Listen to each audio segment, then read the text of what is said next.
नमस्कार, आप सभी का खोज खबर में स्वागत करती हूं। हमारे साथ हैं अंबेडकर समाज पार्टी के राष्ट्रीय अध्यक्ष भाई तेज सिंह जी।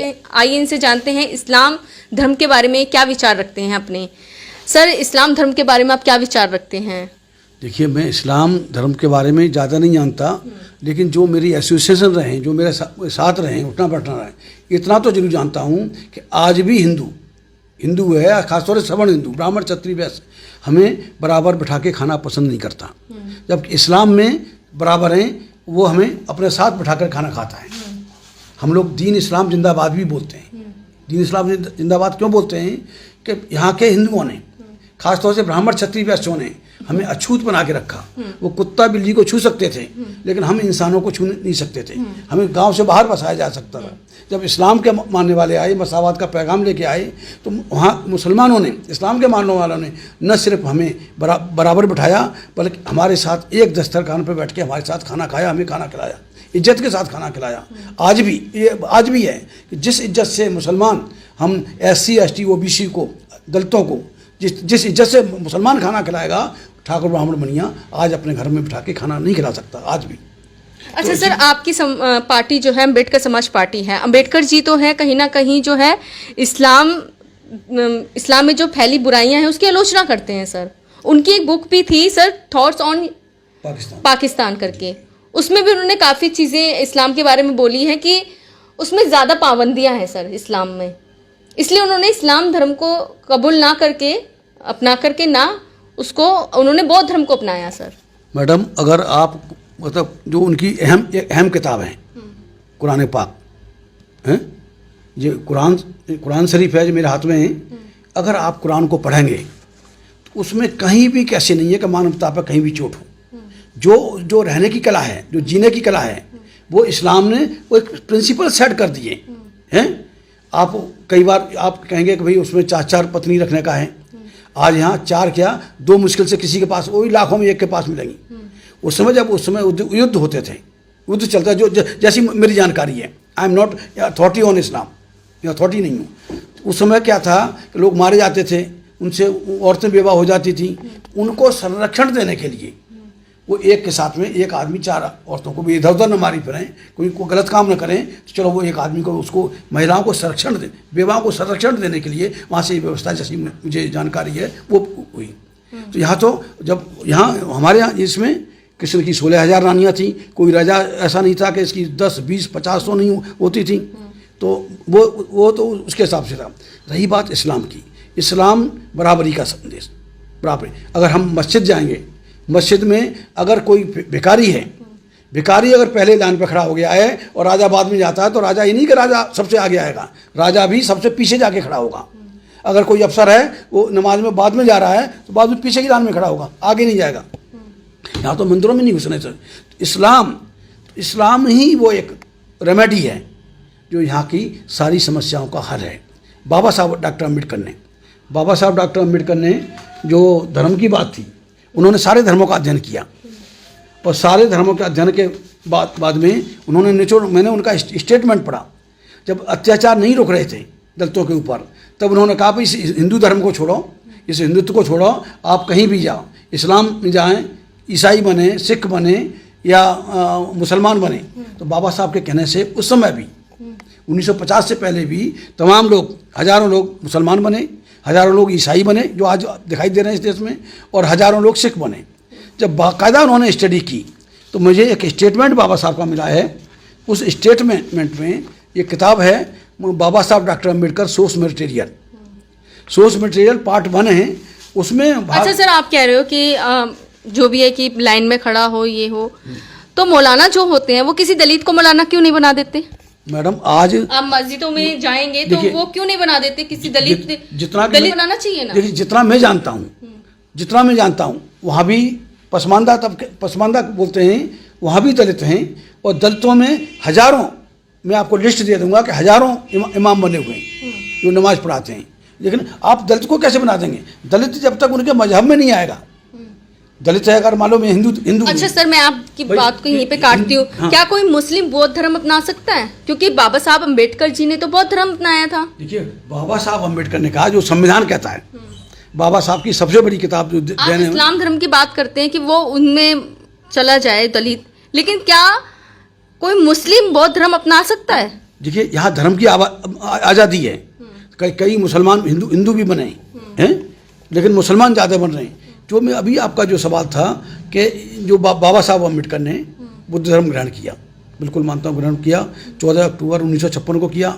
लेकिन सबसे पहले जब उन्होंने स्टडी की, ऐसा हर धर्म में बुराई मिलेगी आपको, हर धर्म में है, लेकिन जिस तरह की ऊंच नीच हिंदुओं में है कि जाति के नाम पर घृणा करना, ऊंच नीच की बात करें, आप थियोरेटिकली आप अरब कंट्री में जाइए, किसी भी कंट्री में जाइए, वहाँ कोई जाति नहीं मिलेगी, वहाँ सिर्फ मुसलमान के नाम से जाने जाएंगे। यानी कि भारत में ही जो है, हाँ, भारत मतलब इंडियन सब कंट्री है में, इंडिया, पाकिस्तान, बांग्लादेश, इन देशों में जो जहाँ जो इसका हिस्सा रहे हैं, अफगानिस्तान तक इसका हिस्सा रहा था इंडिया का, तो वहाँ उसमें है, वहाँ तो मुसलमान हैं और कोई नहीं। अगर फिरके वाली बात है तो वो मुसलमान है ही नहीं, जो जातपात की बात करता है। तो बाबा साहब डॉक्टर अम्बेडकर ने एक स्टेटमेंट उस किताब में, बाबा साहब सोर्स मटेरियल ऑन बाबा साहब doctor Ambedkar and his movement, उस पार्ट 1 में उसमें लिखा हुआ है कि साहब लिखा है बाबा साहब की पहली पसंद धर्म परिवर्तन के लिए, बाबा साहब डॉक्टर अम्बेडकर की पहली पसंद इस्लाम था। और इस्लाम क्यों था? उन्होंने कहा कि ये मेजॉरिटी के लोगों का धर्म, इस्लाम वाले। फिर उन्होंने आलोचना की कि अपनी बुक में उन्होंने, सुनिए मैं आ रहा हूँ मैं उस बात पे भी आ रहा हूँ। सबसे पहले उन्होंने इस्लाम को क्यों पसंद किया, पहली पसंद क्यों था इस्लाम का? बौद्ध धर्म अपनाने से पहले इस्लाम डॉक्टर बाबा साहब अम्बेडकर की पहली पसंद था। तो उन्होंने कहा कि ये राज उसमें रहे, इन्होंने हज़ारों साल राज किया है, ये मतलब अगर इनके साथ हमारे लोग जाते हैं तो ये हमारे लोगों को भूखा नहीं मरने देंगे, बाबा साहब का मानना था। और ये होता भी है कि आपकी नमाज जब तक कबूल नहीं होगी, अगर आपका कोई पड़ोसी इस्लाम के मुताबिक अगर आपका पड़ोसी कोई भूखा सो रहा है और आप नमाज पढ़ रहे हैं तो आपकी नमाज कबूल नहीं होगी।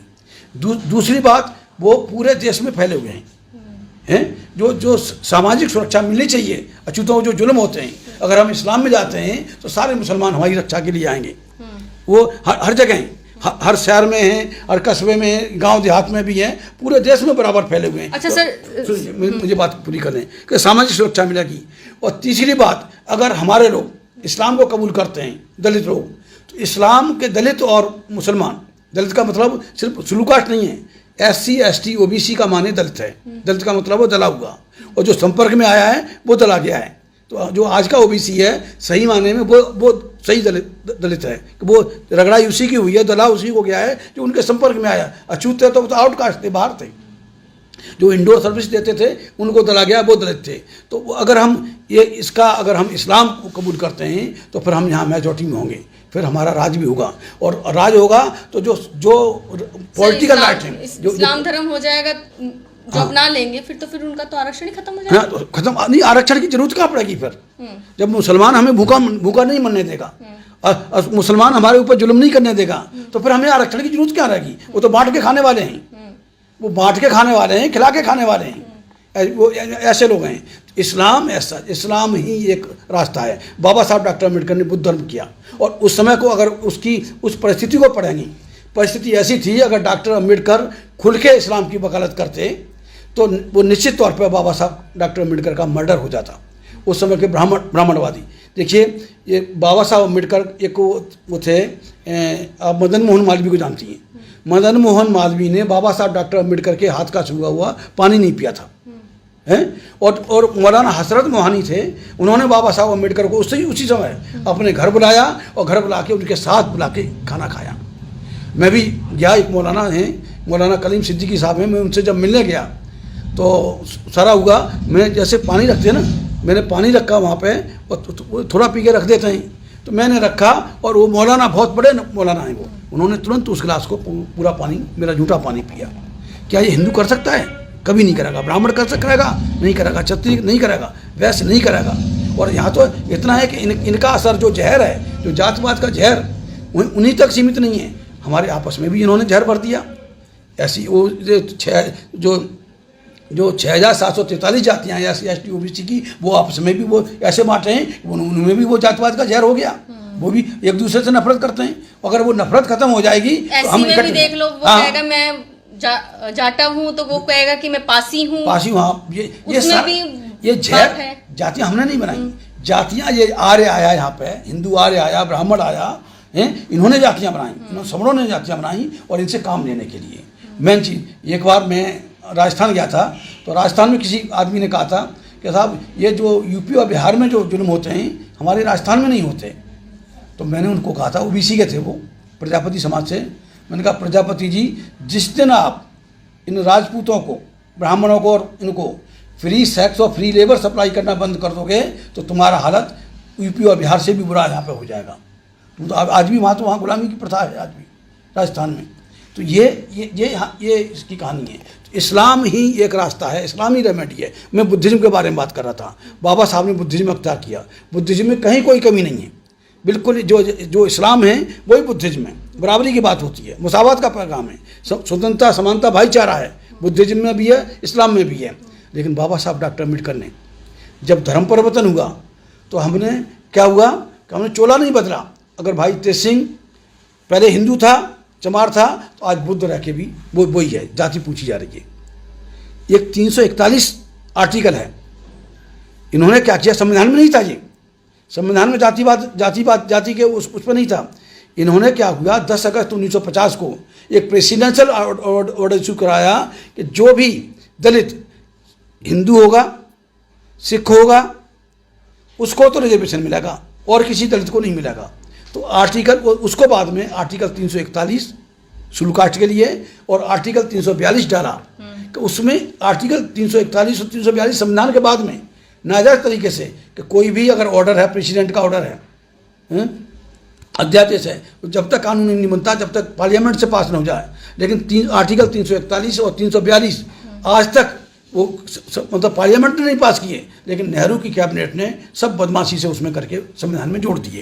ये पूरी बदमाशी हुई है और बदमाशी कर रहे हैं कि हम हिंदू बने रहें, हम इसी नरक में पड़े रहें, हम यहाँ से निकले नहीं, इसलिए उन्होंने सारी व्यवस्था की है। मुँह से कुछ कहते हैं और करते कुछ हैं, ये नफरत उनके अंदर हुई है। अच्छा, आप यानी कि कहीं ना कहीं इस्लाम धर्म के पक्ष में हैं? हाँ जी, देखिए मैं बताता रहा हूँ कि मैं एक अधिकारी होने के नाते हैं, वेल ऑफ होने की वजह से मैं ट्रेन में फर्स्ट क्लास में सफ़र करता हूँ, हवाई जहाज़ में सफ़र करता हूँ। बराबर में कोई ब्राह्मण क्षत्रिय बैठा है तो वो पहले मेरा नाम पूछेगा कि भाई साहब आपका नाम क्या है, बताऊँगा मेरा नाम भाई तेज सिंह है, और फिर उसको बेचैनी होगी, फिर कहेगा कि भाई आप ये आगे क्या लिखते हैं, पीछे क्या लिखते हैं। जाति नहीं पूछेगा, आगे क्या लिखते हैं, पीछे क्या लिखते हैं, ये मालूम करने के लिए मैं किस जात का हूँ। और जब तक कम वक्त मेरी जात नहीं पूछ लेगा तब तक मेरा पीछा नहीं छोड़ेगा। मुझे बताना पड़ेगा कि भाई मैं चमार हूँ। और अगर कोई मुझसे पूछे, मेरा नाम पूछे और मैं कह दूं कि मेरा नाम भाई तेज मोहम्मद है, तो मैं समझता हूँ आगे पीछे नहीं करेगा, मुंह तो सकोड़ेगा कि ये मलेक्ष हमारे पास कहाँ। उनको मुसलमानों को ये मलेक्ष कहते थे, ईसाइयों को मलेक्ष कहते थे, ये मलेक्ष हमारे पास कहाँ से बैठ गया, मुंह तो सकोड़ेगा लेकिन जात नहीं पूछेगा। समझ गए ना? अगर जाति को ख़त्म करना है, जाति को ख़त्म करना है इस देश से। अच्छा सर, जितने भी इस्लामिक कंट्री हैं, हाँ, वहाँ पे कितने शूद्र ऐसे हैं, कितने दलित समाज के ऐसे हैं जिन्होंने इस्लाम धर्म अपना लिया है और वो नेता बने हैं?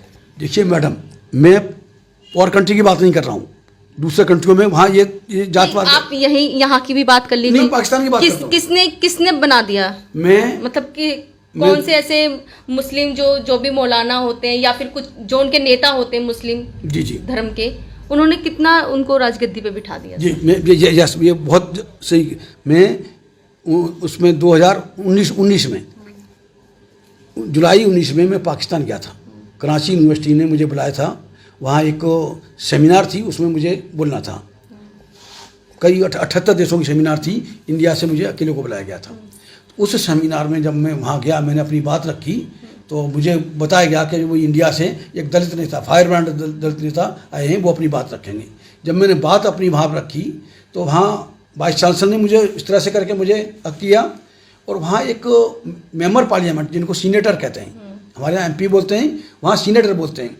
तो पाकिस्तान की पार्लियामेंट में 104 मेंबर हैं जिन्हें सीनेटर कहा जाता है, और 4 में से मतलब 6 प्रतिनिधि दलितों के हैं। समझ गया ना, SC के। तो वहाँ क्या है, पाकिस्तान में हर क्षेत्र में मतलब 3.5% आबादी है गैर मुस्लिम की, और उनको 5% रिजर्वेशन है। तो वहाँ उसमें एक ज्ञानचंद थे, सीनेटर थे, MP हमारे यहाँ की भाषा में ज्ञानचंद ही MP थे, उसमें आए थे प्रोग्राम में, मेरे साथ बैठे, 1 घंटे बात हुई। तो मैंने कहा जी आप ये बताओ कि हमारे लोगों की यहाँ स्थिति कैसी है, गैर मुस्लिम की स्थिति कैसी है। तब उन्होंने मुझे बताया कि भाई साहब 3.5% आबादी है हमारी और 5% रिजर्वेशन है, और 5% के हिसाब से 4 हमारे सीनेटर बनने चाहिए, 4 MP बनने चाहिए। हम 6 चुन के गए हैं, 2 जनरल सीट से भी चुन के गए। तो ये पाकिस्तान, ज़्यादा दूर की बात मत कीजिए, ये हाई पाकिस्तान कहते हैं। वहाँ रात के 2-2 बजे तक, 2:30 बजे तक लड़कियाँ यूँ करके अपना उस पर टहलेंगी। कराची की बात कर रहा हूँ मैं, किसी की मजाल नहीं है कि किसी लड़की की तरफ कोई आँख भी उठा ले। तो वहाँ वहाँ है, वो इस्लामिक कंट्री है, पाकिस्तान इस्लामिक कंट्री है। 3.5% आबादी को 5% रिजर्वेशन, नौकरियों में भी, हर क्षेत्र में भी। मैं वहाँ मंदिरों में भी गया, मंदिरों में पूछा उनसे कि भाई बताना, ये कहना कि तो मैंने पूछा कि बताओ यहाँ क्या होता है। बोले कि हमारे जब त्यौहार होते हैं ये मदद करते हैं, हमारी आते हैं, हमसे करते हैं, इनके त्यौहारों में हम शामिल होते हैं। चर्च में भी गया, चर्चों में मैं ईसाई जो चर्च के पादरी थे उनके साथ भी हमारा खाना था। मैं गुरुद्वारे में भी गया, गुरुद्वारे में मैं 2-3 घंटे हम लोग रुके वहाँ पे, और वहाँ भी बात की।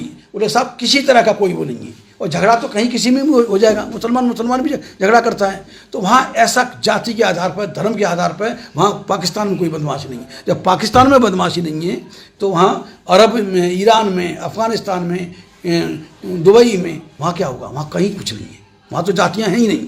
जाति तो यहाँ से गई, पाकिस्तान में भी गई, बांग्लादेश में भी, श्रीलंका में, जो इंडियन सब कंटिनेंट है वहाँ बदमाशी। जब मैंने देखा, मैं 10 दिन रहा हूँ पाकिस्तान में, 10 दिन रहा हूँ और 10 दिन में घूमा भी हूँ, वहाँ ऐसी कोई बदमाशी नहीं मिली। किसी ने, एक ने नहीं बताया। मैंने कि भाई बता दो किसी तरह से करके, अगर कोई है, मैं आपका नाम नहीं लूँगा, तो नहीं बताया हूँ, कोई है ही नहीं जी, ऐसी कोई बात ही नहीं है। धन्यवाद सर, आपने जो अपने विचार रखे इस्लाम धर्म को लेकर के, आपका बहुत बहुत शुक्रिया। तो ये थे हमारे साथ भाई तेज सिंह जी, जिन्होंने इस्लाम धर्म के बारे में अपने विचार रखे हैं। तो आप लोग खोज खबर को देखते रहिए, खोज खबर को सब्सक्राइब कीजिए, लाइक कीजिए, और जो कोई भी कमेंट बॉक्स में कमेंट करना चाहता है इनके विचारों को लेकर के, वो कमेंट्स कर सकता है।